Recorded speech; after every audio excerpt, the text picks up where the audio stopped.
High! সকাল সকাল সমস্ত কাজ কমপ্লিট। বাইরে কি হচ্ছে চলো দেখাই তোমাদের। এই দেখো ভাইকে ধনুক বানিয়েছে, ঢোল বানিয়েছে। আর আমাদের তুলসী তলাটাকে খালি করেছে কারণ এখানে একটা মন্দির হবে এর জন্য। আর এই সাইডটা আমরা পরিষ্কার করে ঠাকুরগুলোকে বসিয়েছিলাম। এদিকে ঠাকুমার সবগুলো দরজাতে রসুন, পেঁয়াজ এগুলো কি বাজছিল।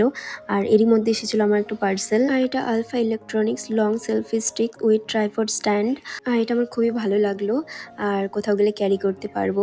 তারপরে রেডি হচ্ছিলাম পুজো দেব। আর এটা অলিভ অয়েল। আর আমি শ্যাম্পু করার পর চুলের আগাতে এটা দেই, কারণ চুলের আগাতে না দিলে না চুলগুলো কেমন ফেটে যায়। এরপরে সবাই পুজো দিয়ে প্রসাদ নিয়েছিলাম। আর এই প্রসাদগুলো কার কার বাড়িতে বানায় ভাজা ভুজা বলে আমাদের মধ্যে। এরপরে দেখো শাক কত রকমের, এখানে না 23 রকমের শাক আছে। কি শাক আমি জানি না। তারপরে এই যে পাট শাকের শুকাতি বলে এগুলোকে নাকি, আর নিম পাতা ভাজা।